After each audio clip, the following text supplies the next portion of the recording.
earlier this week during a commercial break on The Jump, we were having a little conversation about Luka Doncic, and Byron Scott was telling Paul Pierce he was confident that Doncic's NBA transition would be just fine because he was using his personal experience with Peja Stojakovic. It was so good, we have to give you a little hot mics. This is what happened during the break. Funny, when I was over there, I played Peja. He was over there, right? We were in the same league, and we ended up beating him in the finals.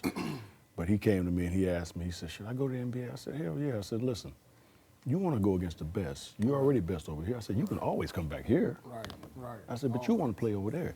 So he comes to the league and he said, coach, because I ended up being Sacramento assistant. Right. He's like, this is easy. Y'all only practice once a day. We had to go two a day, which is true. Yeah, So this kid, at 19 years old, his IQ, his basketball IQ and everything accelerated. Because, they're going twice a day since he was I'm like trying to figure 13 years old. You played in Europe, right? Is he just on a different level than the rest of the rookie class because of all that experience? Well, Luka Doncic is absolutely being the best advertisement for the EuroLeague ever. And I talked to Dwight Powell, my friend from Stanford. He plays for the Dallas Mavericks. And I was like, what do you see as the value of Luka, especially at this young age? And he said, okay, you guys care about the scoring.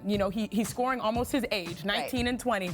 But what we see is that this comes from a competitive nature. Mm-hmm. He was young on a big stage, and then he blossomed to a, EuroLeague MVP, the youngest ever, yes. EuroLeague champion, and that's because it all relies upon experience.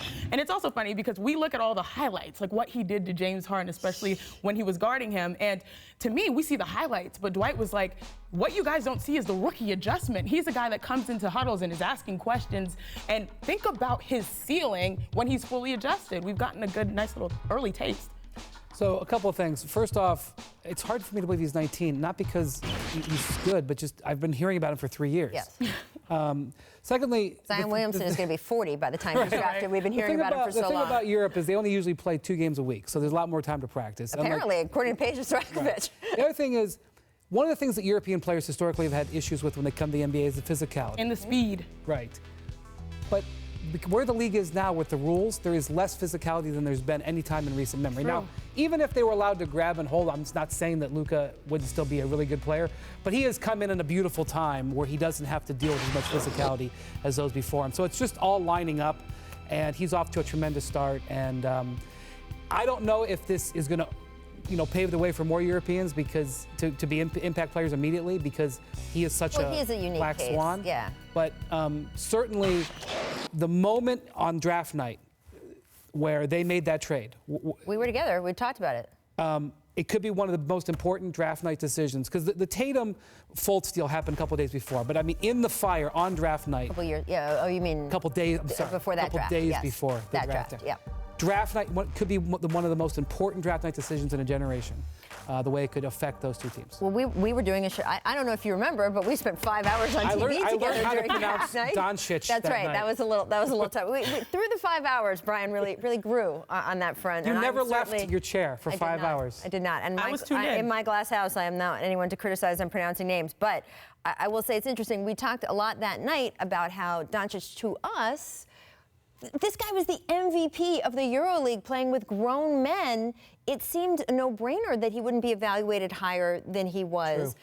And it seemed the fear of what if he failed was more scary to general managers than the hope of if he succeeded because of the stigma You're exactly of right. European players. It took a GM who had capital with his organization. And then Atlanta, Travis Schlenk didn't have that capital. Now, he might have thought that Trae Young was better anyway, but...